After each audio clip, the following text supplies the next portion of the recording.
da história. Como que foi que você teve esse encontro realmente aí mais próximo de Deus? Foi muito por acaso, assim, eu até gosto do meu encontro com Deus, porque não foi um encontro por desespero, não foi um encontro por necessidade, sabe? Um amigo me convidou para fazer um curso do Paulo Vieira, sabe o Paulo Vieira? Sim, Método CIS. Do Método CIS. E eu não conhecia o Paulo Vieira, só que eu fui entrevistado pelo Paulo Vieira no podcast. Entendi.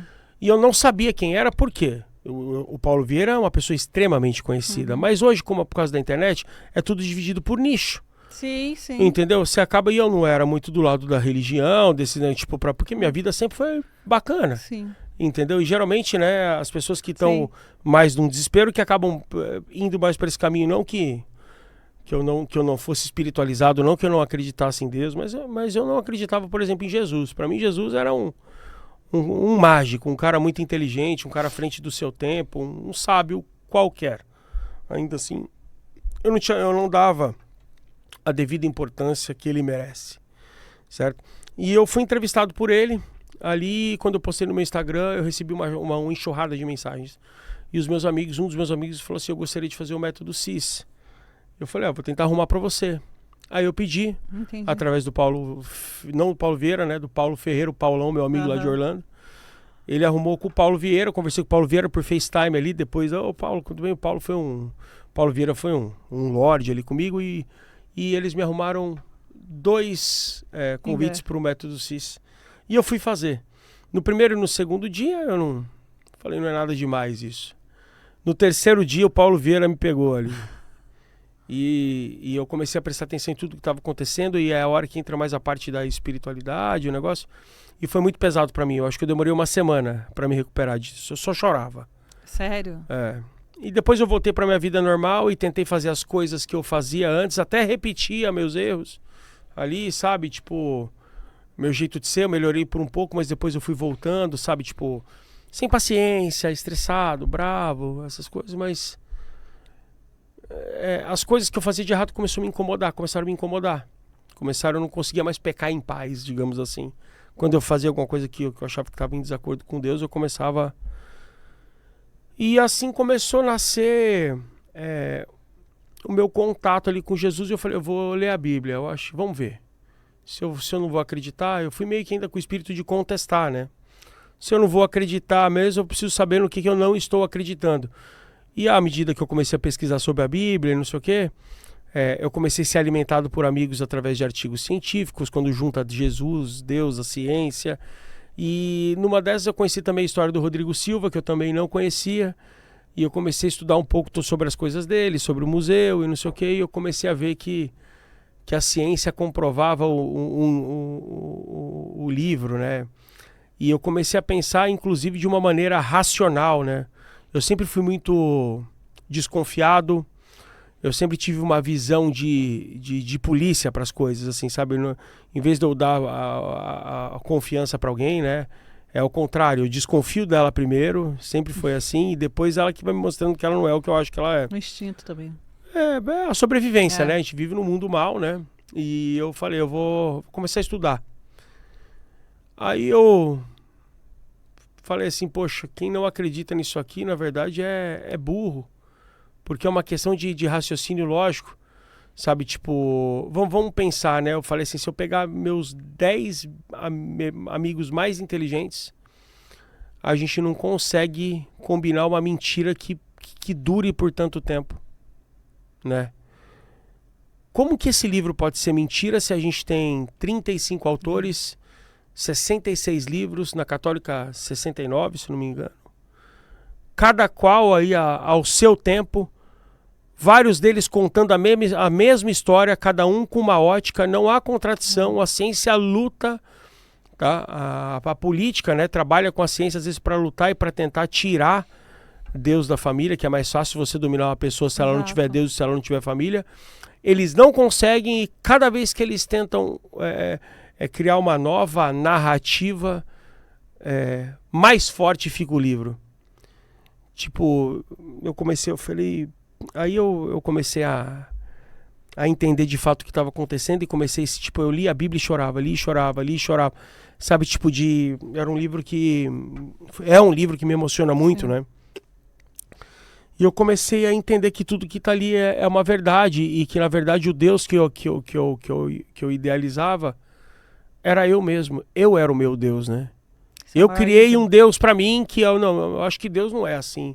Tipo, não é o achar. Eu sei que tem muita coisa que é de interpretação, entendeu? Eu contesto alguns tipos de interpretação, mas eu não contesto a Bíblia. A religiosidade. Entendeu? Tem interpretação que eu não concordo, Sim, tem sim. coisas que falam, mas a Bíblia, tipo, eu acho que dentro de um contexto você entendeu errado. Eu não confio, tipo, cegamente num pastor. Eu não tenho isso, eu tenho um pastor como um amigo, mas eu não tenho ninguém que interfere na minha relação como Deus, que nem, tipo, eu tive a honra aí de conhecer, de me aproximar do André Fernandes, que é um pastor super conhecido, sabe? E eu gosto muito de ir no culto do André, assim, porque o André, ele tem, para mim, o dom da palavra. Eu consigo me hipnotizar, ele consegue me levar para o caminho de Jesus, mas a conversa só é entre mim e Jesus. Não tem o André, entendeu? O André é um cara, tipo, legal, como um pastor. Eu conheci outros pastores muito bons que têm o dom da palavra, sabe? Tem, tipo, todo um preparo que é muito bacana. E eu não tenho um líder religioso entre mim e Deus, sabe? Então foi isso que foi... Eu nem lembro qual foi a pergunta primeiro, inicial, que a gente vai conversando. Eu acho que sim, eu também nem lembro a pergunta, né? Porque o assunto foi tão...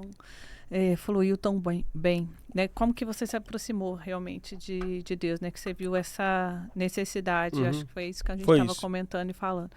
Mas isso que você está falando é muito interessante, porque hoje as pessoas têm vivido e sofrido muito. Você vê muitas pessoas frustradas com igrejas, frustradas dentro da religião, porque colocam toda a expectativa no pastor, né? Coloca toda a expectativa na liderança, esquece que são homens, que estão sujeitos a errar, que vão falhar.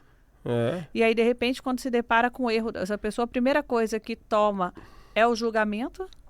Então, elas tomam a posição de Cristo, porque elas entram ali na posição de julgamento, mudam de igreja, afastam-se do evangelho, e quem paga a conta é Deus, porque eu não quero mais saber de igreja, não quero mais saber de Deus, não quero mais saber do evangelho, porque eu fui em tal lugar, tal pastor me fez isso, eu fui em tal lugar, tal líder fez isso, em tal lugar o fulano abusou do membro, e assim vai se repetindo de igreja em igreja, que eu falo que é o mais estratégico, o diabo usa, né, para afastar as pessoas da igreja, porque ele age aqui, na mente das pessoas, onde ele vai colocando, fazendo com que você queira um culpado para tudo, porque a verdade é essa, você quer um culpado para não servir mais a Deus, então vai colocando as desculpas na expectativa, vai colocando.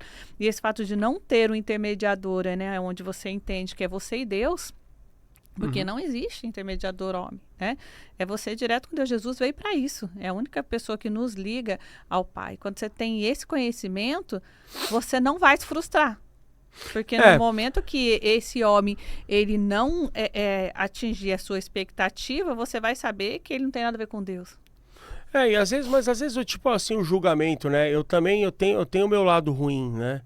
Eu não sou uma pessoa 100% amor e nem pretendo ser. Eu sou um pecador... Entendeu? E ser pecador é natural, e o que é natural é de Deus. Então, depende o que é, qual é o resultado final de cada um, né? Eu entendo que, tipo, se você fizer tal coisa, você vai pro inferno, se você fizer isso, você vai pro... Tipo, não. Não existe algo específico que faça você ir para o inferno. Sabe o que eu acho que talvez faça você ir pro inferno? A hora que jogar todo o seu ingrediente dentro da assadeira, colocar no forno e sair um bolo ruim. Você entendeu? Porque se sair um bolo que é amor, entendeu? Porque não tem como a gente ser perfeito. Eu acho que o julgamento faz parte da natureza humana. Eu julgo também, eu não deixo... primeiro que a minha profissão me obriga a julgar. Eu preciso ver, interpretar para proteger pessoas que talvez não consigam ter a visão que eu tenho. Se eu tiver que julgar uma pessoa para protegê-la, por exemplo, como a gente pega um falso pastor que está tirando todo o dinheiro que ela tem. Mas aí você está julgando o ato terreno, né? O ato terreno. E não de Deus. E o julgamento das pessoas, elas não vão só na condenação. A condenação que elas aplicam sobre o ato do homem... É se afastar de Deus. É se afastar de Deus. Então, isso é um erro, é um erro dela, sim, mas... mais uma coisa que, por exemplo, né... eu falo, né, contradizendo um pouco sobre o que eu acabei de dizer. Eu postei uma foto esses dias que eu estava com o André e com o David, que são pastores conhecidos, e teve um abençoado, no meu Instagram ali que falou, eu não acredito que você tá com esses caras, que esses caras, eles estão atrás do dinheiro, eles estão atrás de não sei o quê. E eu falei, por que é isso, por que é aquilo? Eu falei, você é cristão, você é temente a Deus? Ele, sim, eu sou. Eu peguei e falei assim, por que você tá preocupado? Exato. Entendeu? Eu vou na igreja, se ele estiver fazendo o mau uso do recurso que ele ganha, que eu não sei, entendeu? Eu não acredito. Você acredita? Eu acho que não. Sinceramente, eu acho que não. Nem quero acreditar, eu não vejo isso como assunto meu. Eu iria interferir isso em alguma coisa se eu de fato percebesse e que fosse gerar algo realmente criminoso que pudesse estar prejudicando uma pessoa, mas obviamente que não é o caso. Eu peguei e falei assim, se você acredita tanto em Deus, por que você está preocupado com isso, sendo que ele vai encontrar Deus daqui a pouco? E aí? Eles vão encontrar... Nunca mais me respondeu. Ele está fazendo... Você acredita nisso? Putz, que dó, hein? Coitado deles, hein? Porque se você acredita de fato em Deus, você sabe que Deus vai encontrar com eles, né? Deus, se você se diz cristão, você tem que conhecer a palavra, né? Que não tem nada coberto que não vai ser descoberto. Acabou. Por que você está preocupado com isso? Loucura. Sabe, o que você tem que se meter com isso? Entendeu? Eu posso até fazer um pré-julgamento ali, olhar uma coisa, olhar outra, se eu percebo alguma coisa que esteja muito fora do comum, e eu estou falando já do geral, né, da igreja ali, e se for alguém realmente do mal que está usando a palavra de Deus, né, mas caso contrário, cada um com a sua cabeça. O que eu posso dizer, principalmente sobre os dois, é que o pouco que eu conheço, a gente tem uma amizade nova, eu tô dizendo, são pessoas muito do bem, cara. Tipo, eu vi eles, eu acompanho ali no dia a dia, você vê que são pessoas que têm o coração fruto, com amor. Né? Coração com amor, abençoado por Deus, sabe? Você vê que o caminho deles ali, dos dois. Ali eu conheço muito mais o André, o David eu tive por duas oportunidades eu tive com ele, mas com o André eu já tive mais. Eu vejo o André é um cara muito amoroso, é um cara muito... Uma história incrível. Muito carinhoso, você vê ele tipo nos detalhes da vida, assim, sabe? Você vê que é um cara do bem, sabe? É um cara que eu admiro muito, sabe? E se porventura, né, uma pessoa vai e fala qualquer coisa, eu falo, cara, tipo, qual é a tua preocupação? Sabe? Por que você tá... não tem o porquê. É a mesma coisa de pessoas que usam o nome de Deus, que falam, eu acredito em Deus, eu creio em Deus, e ficam fazendo o mal o tempo todo. Falam a palavra de Deus, conhecem a Bíblia de cabo a rabo, só que faz coisas assim que eu falo, tipo, esse cara não acredita em Deus, esse cara é ateu. Porque se ele tivesse de fato a certeza que ele vai encontrar Deus, ele não faria isso. Exato. Não adianta você falar, eu creio em Deus e tipo... E faz absurdos ali, né? Sabe? Pedrinho, pratica o mal, né? E já que a gente está nesse assunto, falando em julgamento, o que é...